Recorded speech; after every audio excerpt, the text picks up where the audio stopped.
This video is brought to you by Miniature Market. Thousands of board games, miniatures, and paints, discount prices at miniaturemarket.com.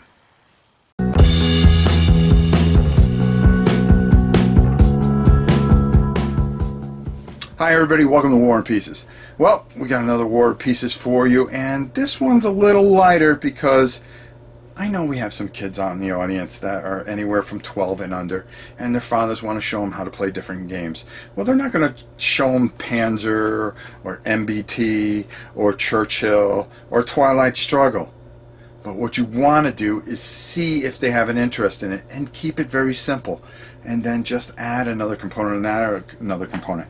With this tank battle game, Final Act, I find that this is something that you can really start off and really introduce to them. But is it any good? Is it something that'll be very good? Well, there's only one way to find out. Let's just go down to the table and just take a look at the components real quick. Okay, here we are looking at Final Act. As you can see, there are very beautiful components. Everything's made out of wood. Even the dial system here is just top of the line. Now, what happens here is you have pre-planned movement. You're going to decide where you're going to move, and this dial here is going to decide which way you're going to turn. You can not turn. You can change your facing to the right, or you can change your facing to the left. Both sides are going to do that.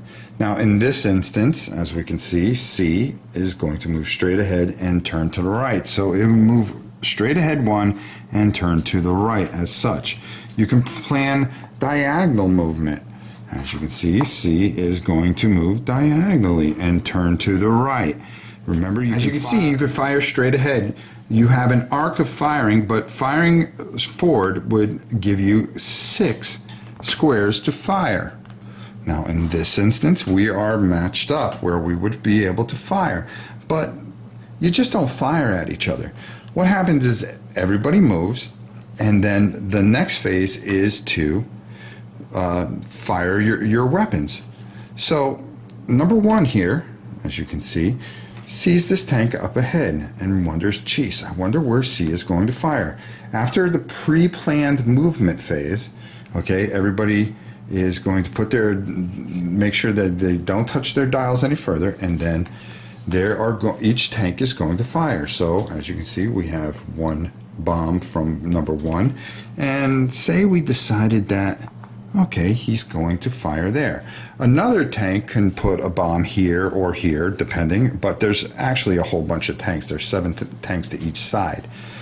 Now, after that, after all the bombs have been laid, we then lay down and then we would move accordingly. So each one of these would move as you see it here. And as you can see, C, even though it's turning its facing, would be going straight into the bomb.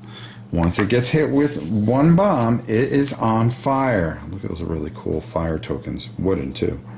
It would sit here. If it gets hit a second time, it is blown up. Now, a couple things, because we're not going to explain everything here, but we're going to give you a quick overview. If a tank is in front of another tank, it cannot fire through.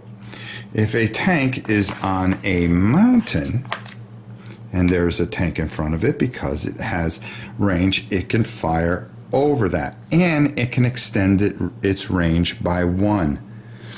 As you can see here, and I'm going to show you, there is a firing arc for each tank, and that is the exact firing range. You have all kinds of things that you can lay down, such as water, there's minefields, there's rules for that, and of course, as you saw here, the mountain.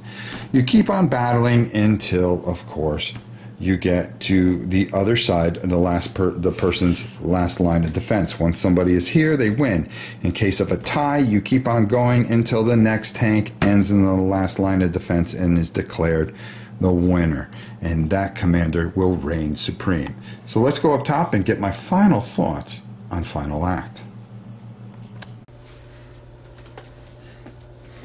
Final Act. All I can say is I really like how this plays out. it's good enough to teach some stimulation to the younger kids to kind of think things through a little bit and take things into consideration.